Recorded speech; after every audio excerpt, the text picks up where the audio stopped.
Okay, here's problem 7.7 from Stallings, and this is a CDMA problem, code division multiple access, and it's a very cool technology. I've got my handwritten solution here. Apparently I also made a spreadsheet at one point. And what I've done here is I've taken the channel numbers 0 through 6, and I've drawn out the chipping codes here. And what I made a note of here is that the 7 codes shown in the figure 718 are after multiplying by plus or minus 1 of the data. And so if you look at figure 718 carefully, it says that the codes shown at the left are the individual channel waveforms. That means they're the waveforms after you've taken the chipping code or the CDMA code, the channel code, and multiplied by the data. Okay, and a data bit of 1 causes the code to be preserved, whereas a data bit of 0 causes it to be inverted.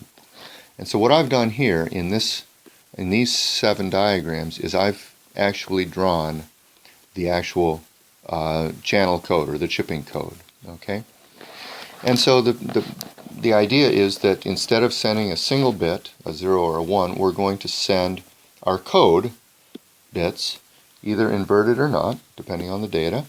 And the question is, well, part A is what are the spreading codes for the 7 channels, and here they are. And you'll notice that they all are the same thing, just shifted. 3 1s, 3 up, 2 down, 1 up, 1 down. 3 up, 2 down, 1 up, 1 down. 3 up, 2 down, 1 up, 1 down. 3 up, 2 down, up, down. 3 up, 2 down, 1 up, 1 down, etc. Cyclically shifted. And I've drawn those codes out here at the right in terms of plus 1s and minus 1s. And so you'll always see 3 1s, 2 minus 1s, a plus 1 and a minus 1. And then these are just that same pattern is cyclically shifted. Okay. For part B, it asks you to determine the receiver output measurement for channel 1 and the bit value assigned, and then part C asks you to repeat for channel 2. Well, I'm going to do it for all channels here. Basically, what I've done is I've taken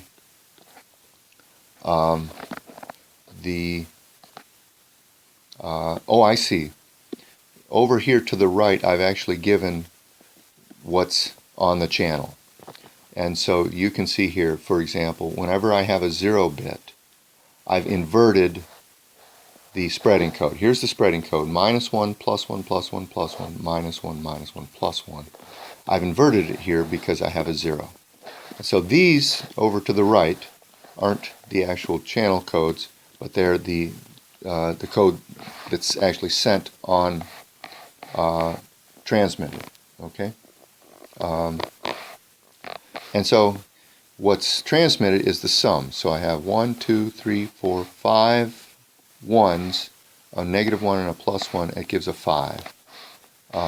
For the second bit, the first 2 cancel, and then I get 2 negatives, a plus, and a plus, and that sums to a plus 1, etc. And I get 5, 1, 1, negative 3, 1, negative 3, and negative 3. And at the receiver, what we're going to do is we're going to use the user's codes, those channel codes, and multiply by the received signal. So the received signal is 5, 1, 1, negative 3, 1, negative 3, negative 3. Okay? And so I'm going to take that received signal and multiply by channel 1's code. And that's going to give me 5, 1, 1, 3, negative 3 inverted gives me 3, negative 1, negative 3, and 3. And I sum these 7 values and I get 9. And whenever I get a positive sum, that means the data bit was a 1. And that's correct because channel 0 was sending a 1. Okay? And I do the same thing for all of them, okay? And I get a -7 for channel 1, a 9 for channel 2, and these two actually answer parts B and C. -7 and 9 are the answers there. And -7 translates to a 0 because it's negative. We get a 0. 9 is positive, so we get a 1. And I did it for all of them, all the channels. And in fact, the data that comes out is 101,0001, which is exactly what went in. 101,0001. Okay, so that's problem 7. Hopefully that's clear how that works.